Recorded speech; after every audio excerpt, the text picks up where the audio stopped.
안녕하세요, 여러분. 이번 시간은 여러분과 기출문제를 풀이하는 시간입니다. 2008년도에 출제되었던 기출문제 지금부터 정리할 텐데요. 자, 문제는 모두 20문제 그리고 한자 문제 2문제가 포함되어 있고요. 이번 시간에 저희가 풀어볼 문제들 항상 기출문제와 같은 유형으로 정리되어 있습니다. 그런데 저희가 놓칠 수 있는 자세한 내용들이 이번 시험에는 출제가 됐었는데요. 자, 문제 풀이할 때 여러분이 주의할 점, 주어진 자료를 먼저 체크하셔야 되고요. 문제에서 요구하는 것, 옳은 것과 옳지 않은 것 정확하게 파악하면서 문제 풀이하시면 되겠습니다.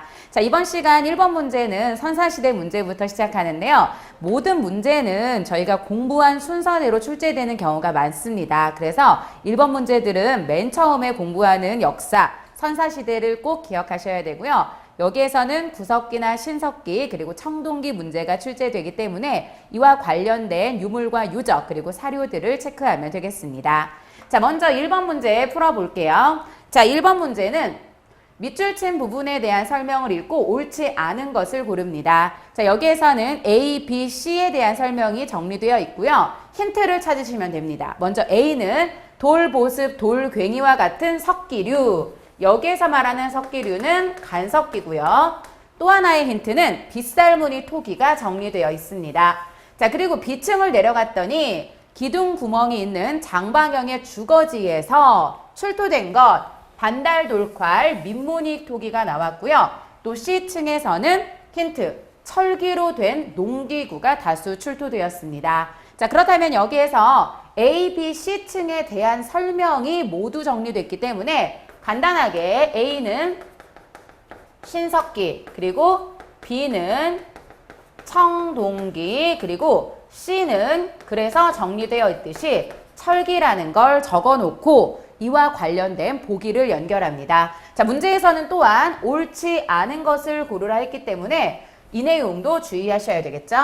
자, 1번 A층보다는 B층이, B층보다는 C층이 지표면에 가깝다. 자, 시대적으로 여러분 지층이 만들어지는 순서가 가장 아래쪽이 제일 오래된 지층입니다. 그래서 1번은 바른 설명, C층이 지표면에 가장 가깝다. 왜? 가장 나중에 만들어졌기 때문에. 자, A층과 같은 시기의 유적은 주로 내륙의 산지에 분포한다. 자, A는 신석기 시대입니다. 신석기 시대는 농경이 시작되고 어로 생활을 하게 되니까 내륙의 산지가 아니라 물을 구할 수 있는 강가나 바닷가에 분포합니다. 그래서 신석기 시대 유적지 지도를 보면 대표적으로 서울 암사동, 부산 동삼동, 그리고 제주도 유적지 확인할 수 있어요. 자, B층의 유적을 남긴 사람들은 농경 정착 생활을 하며 취락을 이루었다. 이건 역시 맞는 설명. 왜냐하면 청동기 시대에 출토된 유물 중에 반달돌칼은 당시 곡식을 추수할 때 사용했던 도구입니다. 그래서 농경 생활을 했다는 거, 그리고 취락, 마을을 이루었다는 거 확인할 수 있고, 4번 C층과 같은 시기의 유적에서는 세영동검과 잔무늬 거울이 출토된다. 자, 이 보기가 헷갈릴 수 있는데요. 세영동검과 잔무늬 거울은 청동기 시대에 만들어진 유물이 아니라 철기 시대에 만들어진 청동기 유물입니다. 그래서 이 둘은요, 우리가 이런 표현을 하나 씁니다. 독자적 청동기 문화. 기존의 청동기 유물은 비파형 동검 거친 무늬 거울이 있었는데 이것은 중국의 영향을 받은 청동기 유물이었습니다. 철기 시대로 오면서 우리만의 독자적인 거푸집을 만들면서 비파형 동검이 아닌 세형 동검, 거친 무늬 거울이 아닌 잔무늬 거울로 유물의 모습이 바뀌었는데요. 이건 역시 철기 시대에 대한 설명이니까 옳지 않은 거 정답은 몇 번? 2번으로 찾겠습니다.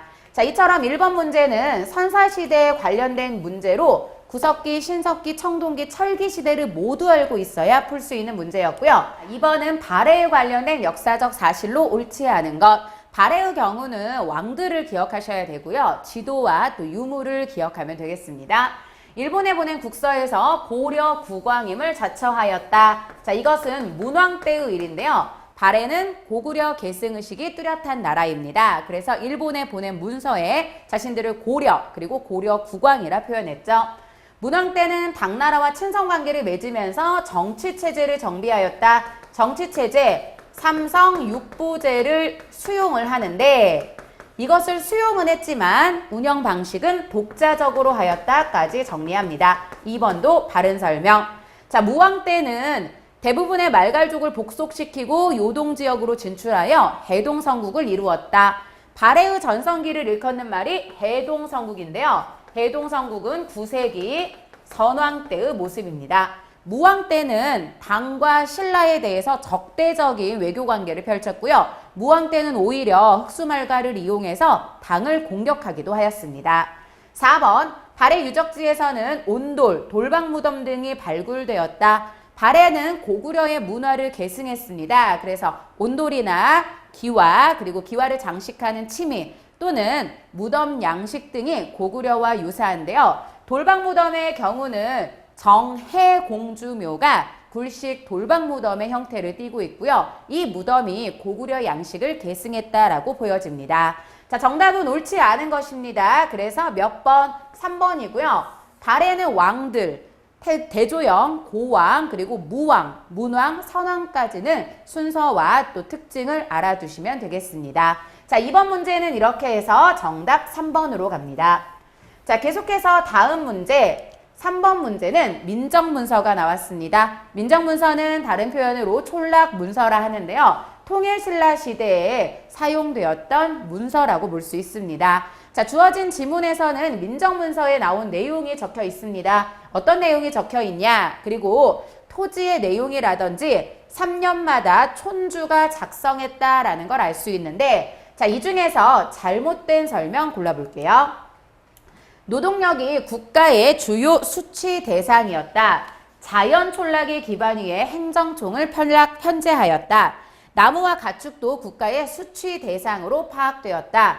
중앙에서 파견된 관리에 의해 직접 지배하였다. 자, 민정문서 지문을 다시 한번 보면 여러분 마지막 줄에 이런 표현이 적혀 있습니다. 자, 앞으로 잠깐 가면 이들의 촌락은 대략 10호 정도의 자연 촌락을 기준으로 편성이 되었고 또 이러한 촌락 다수를 관할하는 촌주의 존재가 보인다. 그리고 이 문서는 3년마다 조사하여 작성된 것으로 보인다라고 했기 때문에 이 문서 자체는 중앙에서 파견된 관리가 아닌 이 지역을 관할하는 촌주가 작성한 것으로 보여집니다. 그래서 정답은 옳은 거 골라보면 옳지 않은 것이죠. 직접 지배가 아니라 문장을 하나 고칩니다. 촌주가 지배, 그리고 촌주가 민정문서를 작성했다라고 보여지고요. 1, 2, 3번은 모두 다 바른 설명입니다. 세금을 걷기 위해서 이 촌락 문서를 작성했기 때문에 어떤 내용으로 농사를 짓고 있는지 모두 조사가 이루어졌고요. 밑줄 친 부분 자연 촌락 정리되어 있습니다. 또 기록된 내용에도 나무와 가축의 내용이 모두 적혀 있기 때문에 모두 다 세금 부과의 대상이었는데요. 잘못된 것은 정답 몇 번? 4번으로 가겠습니다. 자, 민정문서, 그러니까 이 촌락문서는 통일신라 관련한 문제만 출제되기 때문에 이 내용은 통일신라 파트에서 정리하시고 다음 문제 4번으로 가서 고려시대 역사책 정리합니다. 자, 고려시대 역사책은요, 고려 중기에 삼국사기, 그리고 고려 말기에, 그러니까 원간섭기 이후에 삼국유사, 제왕운기, 동명왕편, 사략 등이 있습니다. 그래서 이러한 역사서의 특징만 기억하시면 되고요. 여기에서 적절하지 않은 것, 그러니까 옳지 않은 것 고를게요. 자, 삼국사기는 유교적 합리주의 사관에 기초하여 기전체로 서술되었다. 삼국사기는 우리나라에서 가장 오래된 역사책인데요. 유교적 합리주의 관점, 왜냐하면 김부식이 이제 집필을 했고요. 당시에 유교적 성향을 많이 받았습니다. 그리고 이 책은 신라 계승의식이 있기 때문에 단군의 기록이 나와 있지 않죠. 자, 제왕운기는 고려 초에 구삼국사를 기본으로 하여 중국 중심 사상을 극복하였다. 자, 여러분 제왕운기라고 하는 책은 우리나라에서 단군 기록이 나와 있는 책 중에 하나입니다. 우리나라에서 단군 기록이 나와 있는 고려시대 서적은 제왕운기, 삼국유사인데요. 구삼국사를 기본으로 한 것은 아닙니다. 그래서 일단 정답은 2번. 삼국유사는 우리 고유의 문화와 전통을 중시한 단군의 건국 이야기를 다루었고요. 동명왕편, 동명왕의 업적을 기준으로 민족에게 자부심을 고취시키기 위해서 고려 말에 편찬된 역사책입니다. 그래서 정답은 2번이고요. 제왕운기, 삼국유사, 동명왕편이 편찬된 시기, 삼국사기가 편찬된 시기도 구분해서 알아둡니다. 자, 4번 문제는 쉽게 마무리가 됩니다. 자, 다음 문제가 살짝 헷갈리는데요. 위향인에 대한 설명 5번에서 해결하도록 하겠습니다. 자, 여러분들이 역사를 공부할 때 자세한 내용도 몇 가지는 체크를 하셔야 되는데 위향인이라는 명칭을 알고 계셔야 됩니다. 자, 위향인은요. 윗줄에 힌트가 적혀 있기는 해요. 중인과 서울층의 성장과 함께 이른바 위향인들의 문학활동이 활발해졌다라고 했는데 메모합니다. 위향인은요. 서리 그리고 중인 평민들을 일컫는 표현이었어요. 그렇기 때문에 당시에 중인과 서울층이 성장하면서 이들에 관련된 작품들이 늘어나게 됐는데 자, 이들의 작품이 아닌 것을 고릅니다. 자, 먼저 규사는요. 율곡이 사림이죠. 율곡이를 추앙하는 유림단체들이 만든 서적인데요. 자, 이 책은 간단하게 메모하면 규사는 누구에 관한 설에 관한 내용을 정리한 책이에요. 그러니까 설은 위향인에 해당이 됩니다. 자, 정답은 우리가 2번으로 고를 건데요. 자, 대동야승은 우리가 정답으로 볼 수 있습니다. 왜냐하면 지문에도 모두 다 정리해 놨기 때문에 이제 대동야승은 조선시대의 폐관문학이라는 표현을 씁니다. 그래서 위향인의 작품과는 관련이 없어요. 일단 정답은 2번 가고요.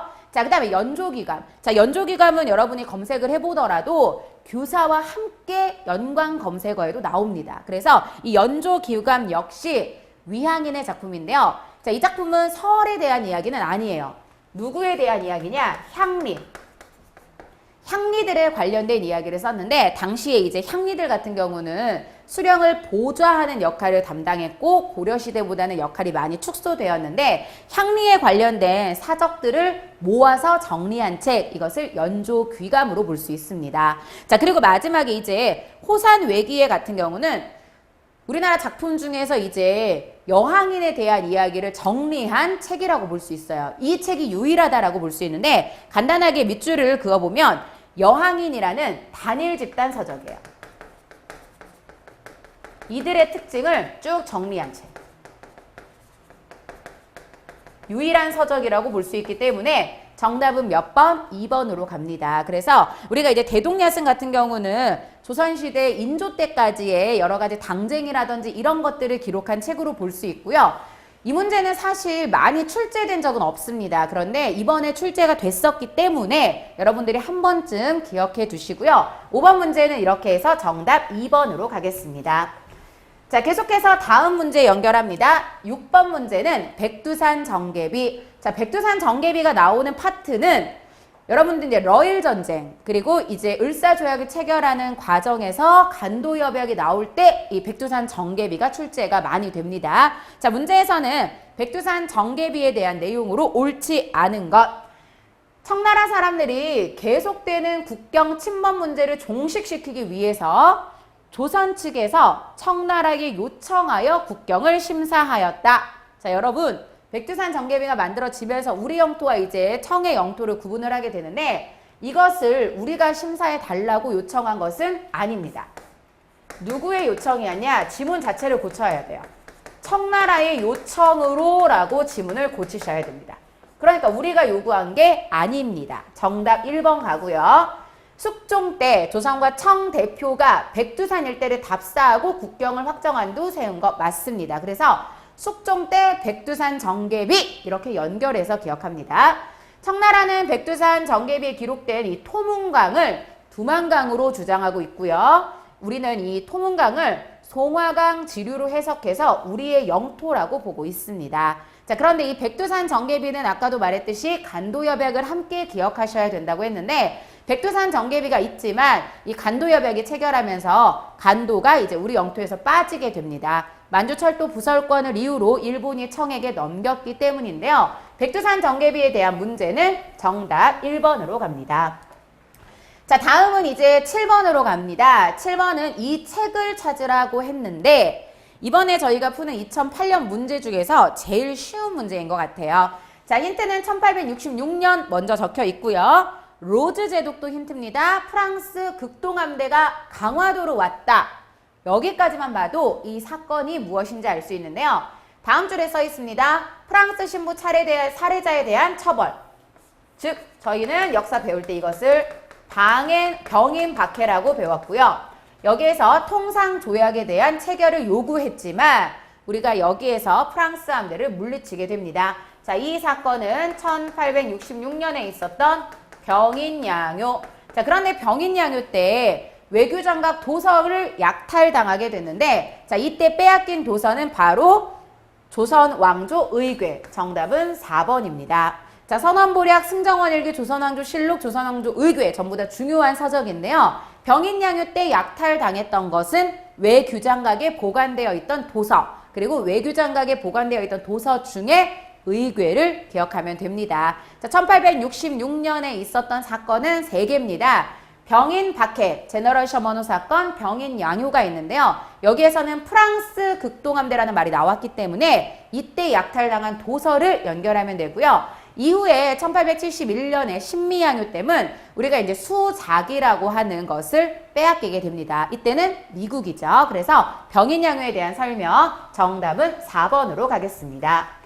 자, 계속해서 이제 다음 문제는 8번입니다. 이번에는 농업인데요. 조선시대는 전기와 후기의 농업이 모두 다 중요합니다. 특히 후기의 경우는 모내기법이 전국적으로 보급되었다는 것, 그리고 생산량이 늘어났다, 광작이 유행했다, 분홍층의 등장을 엿볼 수 있는데, 조선 전기의 농업도 농사 방법이라든지 서적은 알고 계셔야 됩니다. 자, 적절하지 않은 것 1번, 견종법이 널리 보급되어 노동력을 절감하는 효과가 나타났다. 자, 견종법이라고 하는 건 뭐냐면 이런 형태인데요. 이랑과 고랑이 있으면 이 고랑에다가 씨를 뿌리는 겁니다. 그래서 다른 표현으로 이 견종법은 골뿌림법이라고 하는데, 이것은 사람이 일일이 다 씨를 뿌려야 돼요. 그런데 바람이 불면 씨앗이 날아가거나 벌레가 이제 새들이 이 씨앗을 쪼아먹기 때문에 널리 보급되기보다 백성들에게 오히려 좋지 않은 농사법이었습니다. 그런데 문제 바꾸면 노동력을 절감시키는 효과가 있었던 농사법은 오히려 모내기법입니다. 그래서 조선 후기에 모내기법이 전국적으로 보급되면서 생산량이 늘어났죠. 왜? 잡초 제거에 유리하기 때문에 일손을 줄일 수 있었습니다. 그래서 적절하지 않은 것은 우선 1번, 시비법이 발달하여 경작지를 묵히지 않고 농사를 지을 수 있었고요. 남부지방에만 모내기법이 보급된 것, 조선 전기. 모내기법이 전국적으로 보급된 것은 조선 후기로 갑니다.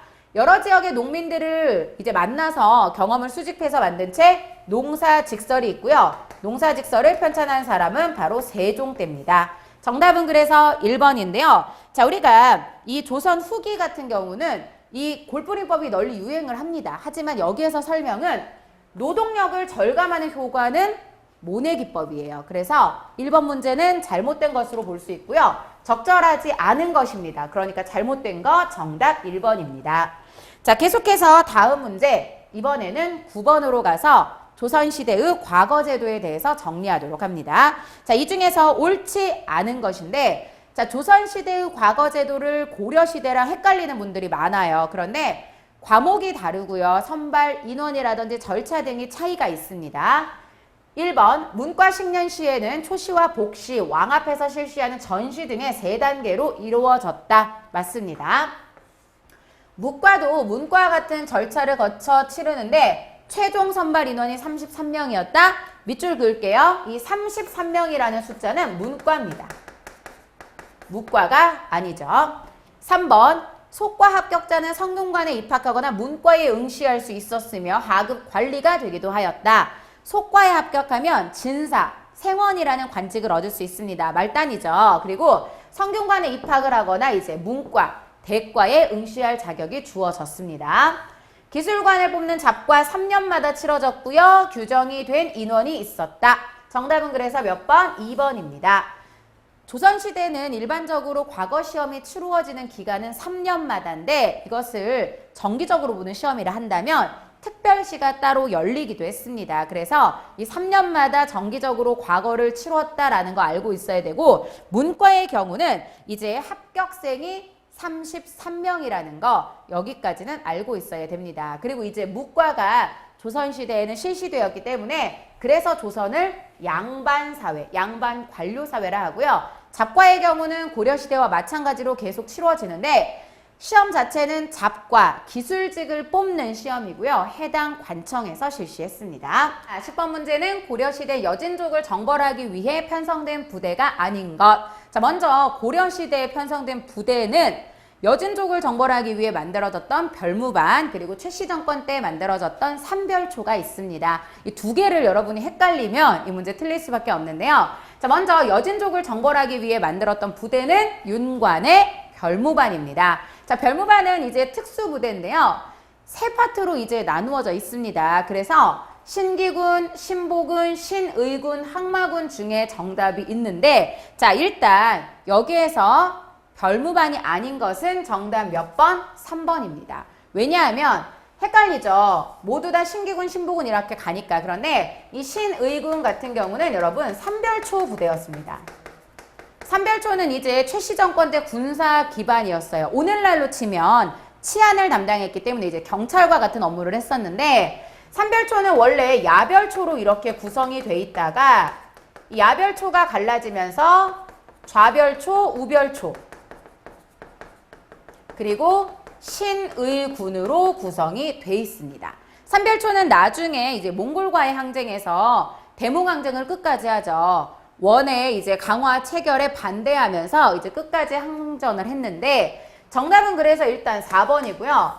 신기군, 신보군, 항마군을 묶어서 여진족을 정벌하기 위해 편성된 부대에 별무반이라고 합니다. 그래서 특히 항마군 같은 경우는 이제 승병으로 이루어져 있습니다. 특별하게 만들어진 특수부대의 명칭이 바로 별무반이고요. 윤관은 별무반을 편성하여 여진을 정벌하고 동북 구성을 쌓았다. 여기까지 이 문제의 특징으로 기억하면 되겠습니다. 자, 이렇게 해서 이제 10번 문제는 뭐 쉽게 마무리가 됩니다. 부대 이름만 알면 정답 찾을 수 있고요. 다음은 이제 11번으로 가서 고려사회에 대한 설명으로 적절하지 않은 것 고릅니다.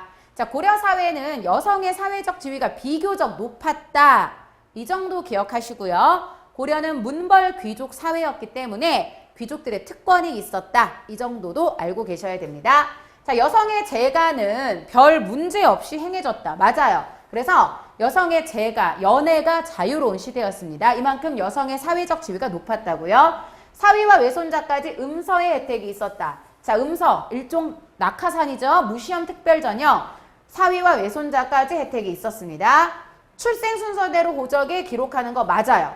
그래서 딸이라고 해서 뭐 호적에서 뺀다? 이런 건 조선시대 후기. 이때는 출생 순서대로 호적에 기재하고요. 부모의 제사도 자녀들이 돌아가면서 지냅니다. 제산의 경우도 균등상속이 이루어졌죠. 정답은 몇 번? 4번인데요. 고려 초에 왕실에 서성했던 친족 간의 혼인 풍습은 사라지지 않았습니다. 교재에도 설명 나와 있는데요. 오히려 원간섭기까지 근친혼은 계속 성행했고요. 정답 11번은 4번입니다.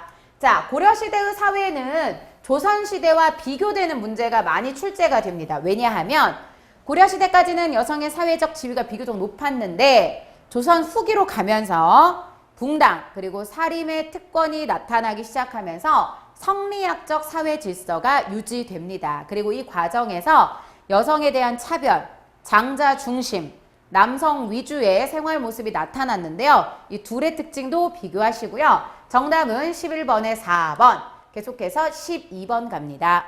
자, 12번은요. 이제 우표가 나왔는데요. 이 우표만 봐도 여러분 힌트 알 수 있습니다. 윗줄에 지문에서 보시면 헤이그 특사 100주년 기념이라고 적혀 있고요. 문제는 다음 우표에서 기념하는 역사적 사건에 대한 설명으로 적절하지 않은 것입니다. 자, 먼저 여기에서 설명하는 역사적 사건은 1907년에 있었던 헤이그 특사 파견이죠.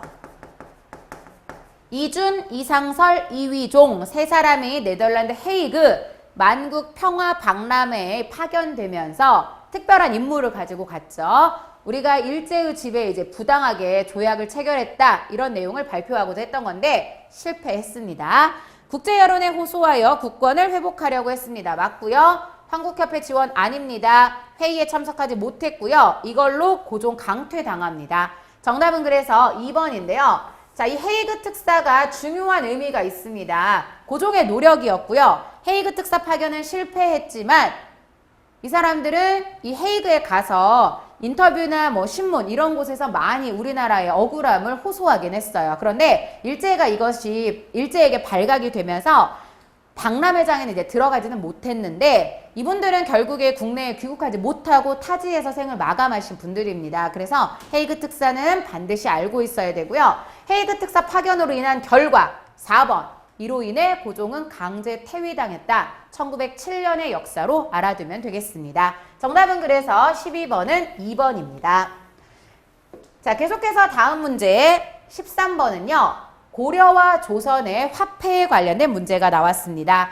화폐는 사실 어려운 문제이기는 해요. 그런데 다행스러운 건 이제 뭐 사진이 나오진 않습니다. 한국사 능력시험의 경우는 이 화폐가 모두 다 사진으로 출제가 되는데 여기에서는 명칭 정도 기억해 주시면 되고요. 시대순으로 바르게 나열한 것. 자, 먼저 고려와 조선이니까 여러분 이 중에서 고려시대의 화폐를 먼저 찾을게요. 자, 먼저 칠전인 건원중보 나왔고요. 종이화폐인 저화 나왔습니다. 은병, 유명하죠. 활구라고 하는 거. 상평통보까지 나왔는데 자, 이 중에서 고려시대 것은 이렇게 2개입니다. 자, 그런데 먼저 건원중보가 먼저 나왔고요. 그 다음에 이제 우리나라의 화폐 고려시대에 뭐 해동통보, 조선통보 이런 것들이 있었습니다. 그리고 마지막 고려 말에 은병, 활구가 나옵니다. 자, 그리고 이제 저화라고 하는 것을 사용한 사람은 조선시대 태종이죠. 그래서 3번이고요. 자, 상평통보가 널리 유통된 거는 조선시대 숙종 때입니다. 상공업이 발달하면서 화폐가 널리 유통이 됐는데 순서는 이렇게 갑니다. 그래서 기역, 디귿 정답으로 찾으면 1번이고요. 조선시대의 화폐는 상평통보 외에도 하나 더 있습니다. 흥선대원군 때 발행되었던 당백전이라고 하는 건데요. 당백전의 경우는 이제 물가가 100배까지 오르는 이러한 문제를 발생시켰고 널리 유통된 거는 이제 상평통보. 그런데 상평통보가 왜 유통되었냐?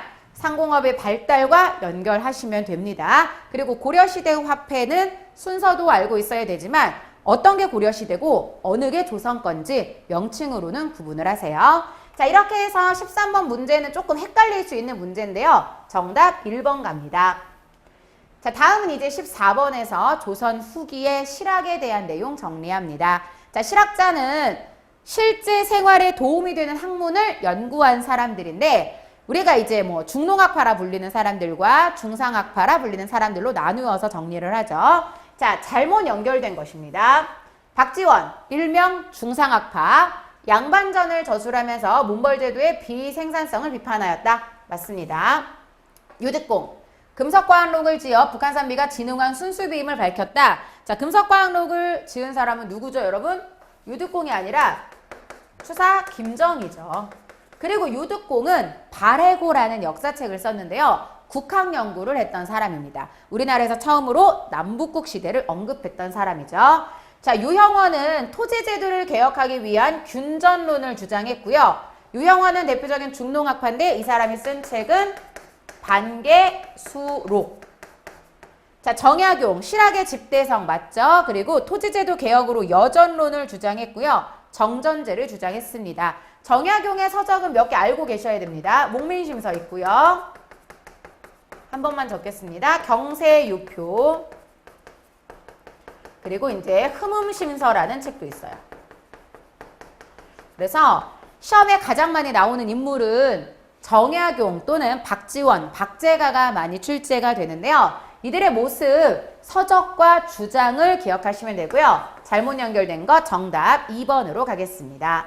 자, 실학은 일단 특징이 무엇인지 그리고 학자들의 주장 그리고 실학이 현실 정치에 반영되지 못한 이유 정도 기억하셔야 됩니다. 실학을 연구했던 사람들이 대부분 남인 계열의 학자들이었기 때문이고요. 정답 14번은 2번 가고요. 다음 15번 갑니다.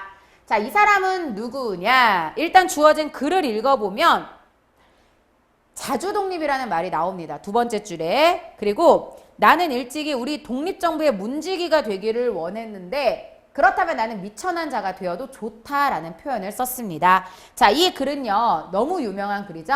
김구 선생의 나의 소원인데요. 나의 소원에서 제일 많이 나오는 그 부분은 첫째도 나의 소원은 독립이요, 둘째도 이 부분입니다. 그런데 이 글만 봐도 김구 선생의 글이라는 걸 알 수 있는 힌트는 여기.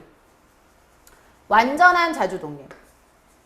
이 표현이 바로 나의 소원에서 대표적인 표현입니다. 그래서 이 부분을 알고 있어야 되고요. 그렇다면 이 회고록을 남긴 인물 김구 선생에 대한 설명으로 옳은 것을 고릅니다. 자, 화북지역에서 조선 독립동맹을 만든 사람은 누구였습니까? 대표적으로 이 사람 김두봉이라는 사람인데요. 김두봉이 이제 사회주의 계열로 분류가 됩니다. 조선 의용대 하면은 유명하신 분이죠. 김원봉. 김원봉은 이제 뭐 조선 의용대도 있지만 의열단 이 단체도 알고 있어야 됩니다. 조선 혁명군을 이끌고 영릉가 전투에서 이제 전쟁을 했던 분은 양세봉. 1930년대의 인물이죠. 양세봉 외에도 이제 지청천이라고 한국 독립군이 있습니다. 그래서 조선혁명군과 한국 독립군은 이제 3부에서 이제 갈라진 건데 이들은 한중연합작전으로 전쟁을 승리로 이끌었던 분들이에요. 1930년대 노력입니다. 임시헌법에 따라서 임시정부의 주석으로 취임하신 분이 바로 김구 선생이고요. 김구 선생의 경우는 이 통일, 이제 광복 이전의 활동도 중요합니다. 하지만 광복 이후의 활동도 알고 계셔야 돼요. 왜냐하면 단독 정부 수립을 반대했습니다. 왜? 그래서 이승만과 이제 대립을 하게 되면서 북한에 다녀오셨죠. 통일정부를 구상하기 위해서. 그런데 이게 무산이 됐고 김구 선생에 대해서는 시험에 많은 문제가 출제되기 때문에 독립 이전, 그러니까 광복 이전의 활동, 임시정부의 주석으로 활동했다는 것도 알고 계셔야 되고 한인 애국단을 조직했다는 것도 알고 있어야 됩니다. 나중에 통일 이후에 광복 이후에 정부 수립 노력까지 구분을 하세요. 그리고 김구 선생의 나의 소원이라는 글은 유명하기 때문에 어느 시험이든 많이 출제가 되니까 알고 계시고요. 자, 다음은 이제 16번 갑니다. 자, 16번은 농지개혁에 대한 문제를 한번 다뤄보도록 할게요. 자, 농지개혁은 여러분 이승만 정부 때, 그러니까 우리나라가 광복을 맞이해서 정부를 수립한 다음에 이승만 정부의 노력이었습니다. 반민족행위특별처리위원회, 반민특위도 있었지만 이 농지개혁도 알고 있어야 되겠죠. 이에 대한 설명으로 옳지 않은 것입니다. 제정 즉시 시행되지 못했고요. 1950년에 이제 시행이 됐다. 맞고요. 유상매입, 유성분배 맞습니다. 북한의 경우는 아니죠. 북한은 무상이었습니다. 토지 소유의 상한선이 규정되지 않았냐? 아닙니다.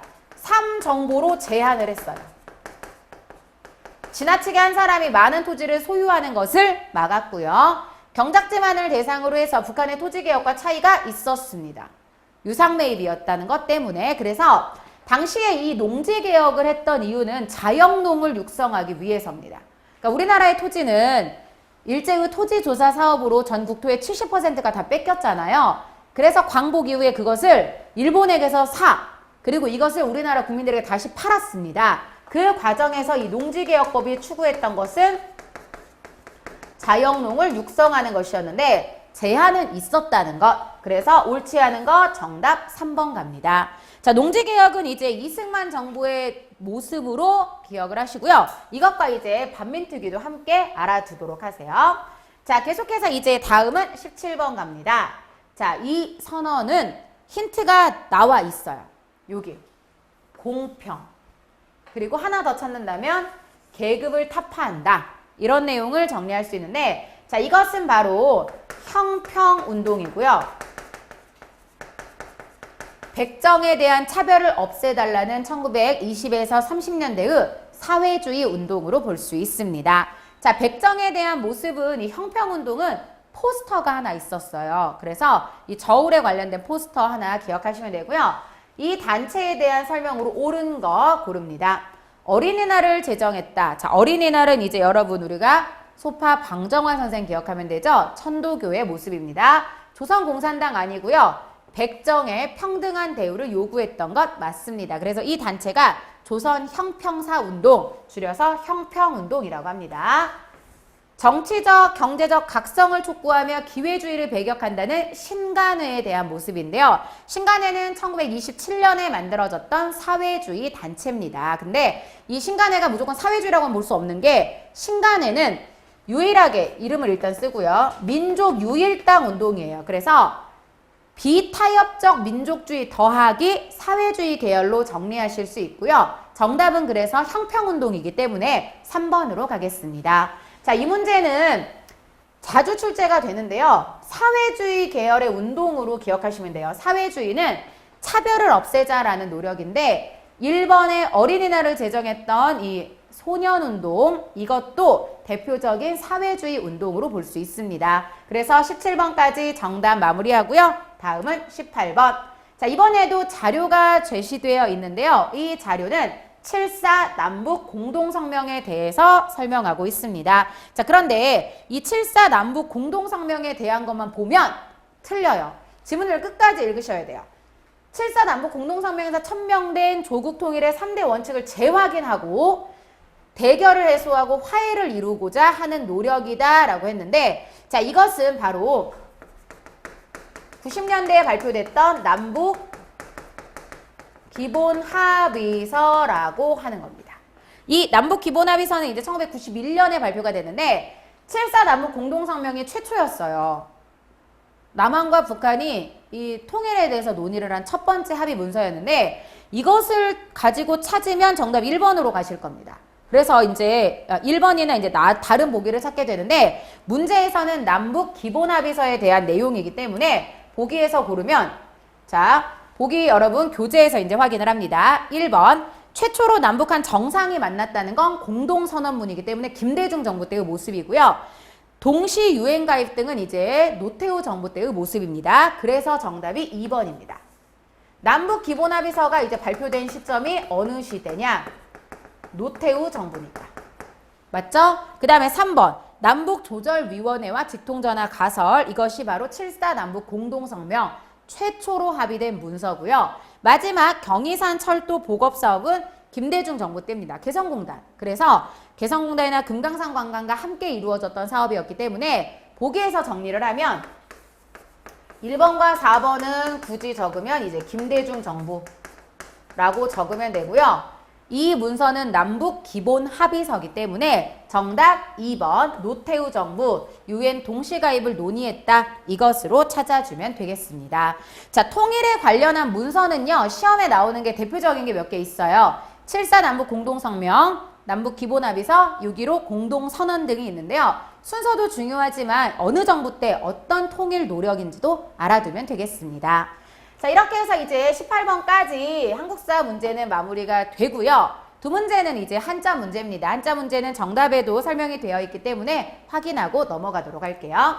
자, 한자어의 표기가 올바른 것입니다. 1번에 납부금, 2번에 강의, 3번에 대기명령, 4번에 사법부인데요. 정답은 1번입니다. 강의에서는 이 뒷글자 잘못 표시가 되어 있고요. 그 다음에 이제 대기명령에서도 두 번째 기자, 그 다음에 이제 사법부에서도 마지막에 우리가 부자가 잘못 표시된 것 확인할 수 있습니다. 그래서 한자가 음만 같다고 해서 모두 다 같은 뜻은 아니잖아요. 그 뜻에 유의해서 골라주면 되겠습니다. 자, 그 다음 마지막 20번 문제. 이것은 이제 한비자에 대한 설명인데요. 빈칸에 들어갈 고사성어로 알맞은 것. 자, 내용을 읽어봐야 됩니다. 한비자는 요순을 이상으로 하는 왕도 정치를 이제 하는 것을 뒤떨어진 것으로 생각을 합니다. 그리고 이제 돌고 돌아서 진화하는 것이기 때문에 이상적인 과거로 돌아가는 것은 어리석은 착각이라고 주장을 합니다. 그리고 새로운 시대에 순응할 줄 모르는 사람을 이렇게 비판을 했는데요. 빈칸에 들어갈 정답은 몇 번? 4번입니다. 4번에 이제 수주대토를 말하는데 수주대토의 뜻 자체가 변화에 적응하지 못하는 어리석은 자라는 뜻이고요. 정답은 4번으로 가겠습니다. 한자의 경우는 특히 고사성어의 같은 경우는 음과 뜻을 함께 정리하시는 게 중요하고요. 여기까지 문제풀이 마무리하도록 하겠습니다. 자, 1번부터 20번까지 중에서 이제 뭐 역사 문제는 18문제였는데요. 어려운 문제는 제가 앞에서 얘기했던 처음 나왔던 이제 위항인에 관련된 문제, 이 문제가 조금 헷갈릴 수 있기 때문에 주의하시고요. 나머지는 교재에서 공부했던 거, 여러분이 준비했던 거 그대로 출제되기 때문에 이 정도로 이제 정리하시면 되겠습니다. 자, 2008년 10급 기출문제는 여기에서 마치도록 하겠습니다. 수고하셨습니다.